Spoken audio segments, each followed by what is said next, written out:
How can I be sure I'll be able to afford my ideal retirement lifestyle? That's what I'm reading about here in Yahoo Finance. It says there's a lot to consider when it comes to retirement planning, starting with what kind of lifestyle you'd like to enjoy.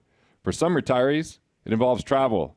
For others, it can mean moving to a new location to be closer to family, going back to school, or simply devoting more time to hobbies and recreation. So first off, I would like to argue that maybe the best thing for people is to create a life they don't want to retire from and find ways to enjoy life along the way. Now, that could be difficult if you're in the grind and you're scrimping and saving and sacrificing and trying to put all your money for retirement for that one day someday. But what happens if your health isn't there? What happens if, inflation creeps in? What happens if interest rates don't cooperate or taxes go up? This could all be something that you don't have a lot of control over that could start to confiscate the enjoyment and turn the retirement dream into the retirement nightmare. And I don't know why I can't say retirement today, retirement. So this says creating a vision for your retirement lifestyle starts with understanding what factors can affect your ability to reach your goals. So it says they're going to discuss how to get started. Consider talking to a financial advisor about the best way to plan for retirement. That may or may not be your best bet, especially if they're just telling you put it in retirement plans, lock it away, take a bunch of risk with mutual funds, only invest in stocks, not negotiating the best interest rates, not figuring out how you pay less in tax, not making sure your estate planning is done. Are they a one-dimensional advisor? Are they merely someone that's transactional? Or are they actually looking comprehensively at, did you overpay on your car, home, and liability insurance because you don't have the right coordination between the plans, the right deductibles, the right limits liability? If they look at your elimination period with your disability policy, do you have the right type of life insurance that would best suit you, and learn about accelerated benefits or cash values, or whether it should be term or a permanent policy? Are they looking at your estate planning to make sure that you could pass this on, with the least amount of risk and the least amount of liability and maybe even the least amount of tax if you get wealthy? Have they talked to you about your cash flow, or have they talked to you about your taxes and your tax returns? Have they talked about how to mitigate risk with your investments? Or are they just trying to sell you a retirement plan? Are they just trying to sell you a traditional IRA, a 401k, or something like that? It requires more than just investing one-dimensionally in the stock market. So it says how to determine your retirement lifestyle. Deciding what kind of lifestyle you want to pursue in retirement can come down to, it says, two things: asking the right questions, I actually agree, and crunching the numbers. I guess we'll have to see on that second one. In other words, it's a matter of figuring out how you want to live and how you'll pay for it. See, the problem I say with crunching numbers is what happens if it's a moving target? What if the market doesn't cooperate? What if taxes are higher than you expected? What if there's too many what ifs? But the numbers can be helpful as part of the story, but not the whole story. So it says asking some key questions can help you get closer to an answer. First question: is there anything you want to do more of in retirement that you don't have time for now? I'd say a lot of people probably feel that way. Are there things you'd like to do less of? Maybe the grind. How important is travel to you? Are you interested in traveling occasionally? Not at all, or going full nomad? What are you spending money on now that you'll continue to spend money on in retirement? And what expenses will you cut out, if any? And are there any new expenses you anticipate in retirement? For example, do you expect to pay more for healthcare? I think that's a good point. You might be spending more on healthcare, long-term care, those things. Do you plan to live in the same place, or is moving in the cards? It says those kind of questions can help you get a better idea of the way you want to live. So there's one thing to say the way you want to live. Great. Why not live more of that today? What would it take to, do less of what you don't want now and more of what you do want? Is it that you have to restructure your loans and pay off some debt? Is it that you have to start to think about creating more cash flow and finding financial independence so you have some breathing room? Like, what would it take? And what one thing would move the needle the most? It says once you know what you want your retirement lifestyle to look like, you can move on to the next part, which is figuring out how you can afford it. So here's the question I have they didn't ask. If money were of no concern, if you had an unlimited checking account, what would you want to do? What would you choose with your time? What do you love? What would it take to have just a little bit more of that today, even if it's 1% more, so you can start to get a feel for it? What if it was like investing in yourself and increasing your value and earning more money by serving more people and solving bigger problems? What if it meant being more of an entrepreneur and impacting the bottom line and getting a piece of that, or an entrepreneur where you start something and you get paid for the efforts that you put forth? Like, what if it was just becoming more financially efficient so you can keep more of what you make and start investing in your lifestyle today? It says, if you're ready to be matched with local advisors that can help you achieve your financial goals, get started now. Well, okay, those are some good questions, decent, but what about living that lifestyle today rather than just retirement? So it says, the simplest rule of thumb for retirement planning is to just get started. Time is on your side. And the sooner you begin saving and investing, the more time your money has to grow through compounding. Okay, so what happens if you're 10 years away from retirement? Compounding sucks. It's not enough. Cash flow rather than compounding. How to create financial independence. You can do it in 10 years or less if you're committed to recovering cash, engineer the wealth. How much do you need monthly to cover those expenses? Become a cash flow investor, number 3. Number 4, scale up your revenue. Learn to grow yourself and make more money. And number 5, make it count. Enjoy your life along the way. Those are my 5 rules of thumb that it's not talking about here. With that being said, knowing what kind of lifestyle you're saving for can make it easier to focus on your efforts in areas that are likely to produce the best results. So I'm here to tell you, yeah, sometimes I plan trips and they're on the books and I start enjoying them along the way. But whoa, don't wait for too long. This is saying use a retirement savings calculator to estimate how much you'll need each month to save.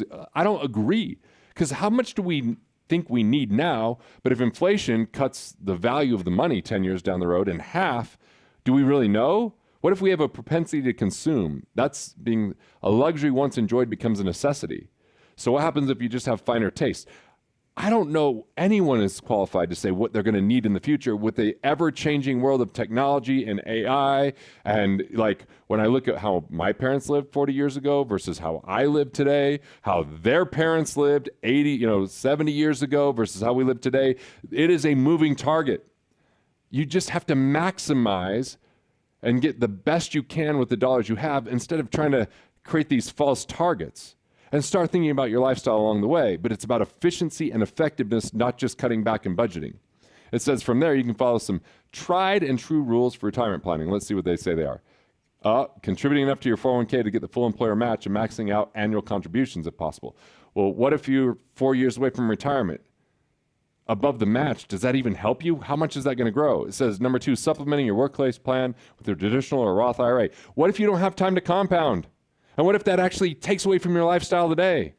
Funding a health savings account if you have the option. That could be useful, but it can provide your money for healthcare spending later. Okay, I'll give you that. Open a taxable brokerage account and using it to make tax-efficient investments. This is all stock market, stock market, stock market, stock market. I have a lot of things to do before this. Save on tax. Save on interest by restructuring your loans. Save on non-performing investment fees, which could be 12B1 fees and expense ratios that are, or even the Roth IRA and traditional IRA fees that are inside of the plan so you can keep more of what you make. What about restructuring your insurances? Recover cash first and then focus on cash flow. This is just saying to accumulate. I don't like this advice. I don't think it's the best thing for you. And then it says talking to a financial advisor can make it easier to create a comprehensive plan. This isn't comprehensive. Stock market, stock market, stock market, health savings account, not comprehensive. It says retirement lifestyles. What are the options? Everyone's idea of ideal retirement means something different. Well, no. How you choose it is to spend up to blah, blah, blah. It says travel. Yeah, some people want to do that more. Make a bucket list. What about doing that along the way? Healthcare. Retirees have chronic health conditions, may spend all that. So what if you delay your whole life? One day, someday, we're finally going to do these things, and then your health isn't where you want it to be because you worked so hard to fund those Roth IRAs and those 401ks. And now you have to pay for prescription drugs and doctor's visits and healthcare equipment and all that other kind of stuff. See, that's a problem that they're not preparing you properly for. Then it says home improvements. If you prefer to stay closer to home in retirement, you might dedicate more of your time spending on home repairs, whatever. Hobbies and recreation. What about having hobbies and recreation now? What about having those things that don't relate to money today so you can relax, rejuvenate, and have some recreation like it's talking about? I don't know why we have to wait till retirement to do what it's saying. It says special needs or permanent disability. Yeah, that might be an issue, right? Either one of those things. So how much money do you need to retire? For some people, $500,000 may be enough to retire. Who are these people? $500,000. $500,000, if you can earn 5% on that, that's $25,000 a year. How is that going to be enough if it's taxable? But if you like to travel more, you might need $2 million.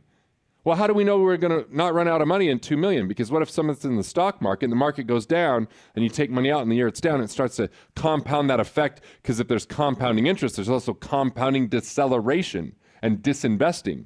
This is, if you might, like, who wants to put their entire life in the hands of, you might need two, might need one, just get used to disappointment is what they're kind of trying to say here. They're saying, well, what age do you plan to retire? How long do you expect to live? Like, you get a say in that? Like, you get a little bit, right? But car accidents might take some. Processed foods, not enough sleep, too much stress, bad genes. I mean, how long do you expect to live? Who the hell know? If you can tell me the day you're going to die and do it to that's pretty damn amazing magic trick. How much you'll draw from Social Security? Okay, that for if that's around, depending on how old you are. What kind of lifestyle you plan to live? It keeps talking about that. It says inflation and taxes, which I've already mentioned. It says you might even be in a higher tax bracket, and that might be a problem. So bottom line is saying planning for retirement is an ongoing process, and the sooner you get started, the better. Okay, start early. Invest in the stock market. Try harder. Blah, blah. These are terrible tips. Tips for post-retirement activities. Consider talking to a financial advisor. How many times are we going to say that? If you're unsure how much you can prudently spend on activities without jeopardizing your financial security in retirement, use a calculator, as if the calculator is going to tell us everything, because everything's too dynamic and changing. Invest in yourself. Pay yourself first. Find where you can recover cash so that's not too much of a burden. Build up your liquidity. Learn your investor DNA. What investments are good for you? And focus on cash flow. Then it's recover cash, engineer wealth, become a cash flow investor, grow yourself and your income by adding more value, and then make it count so you enjoy life along the way. And then retirement is something that you ease into and is part of your habits before you get there, rather than stopping everything and then finally getting to enjoy life unless health isn't there or some issue happens along the way. So hopefully I've helped you kind of think through this a little bit more. Part of what will help you is get my quick tips guide, quick cash tips to put money in your pocket, things you can do within 72 hours and within a month that put more money in your life so you can start building cash flow today and not just wait for one day someday. Take some of that money and invest it in your quality of life now. Create that life you don't want to retire from. If you like this video and my reaction to some of these articles to help you discern truth from falsehood, well, go ahead and click on through. Watch the next video. There's plenty more where this came from. I hope you enjoy your life and live the life you love. Hey, thanks for watching. I appreciate it. And if you're enjoying these videos, well, there's good news. More where that came from, so go ahead and click through and watch the next video now.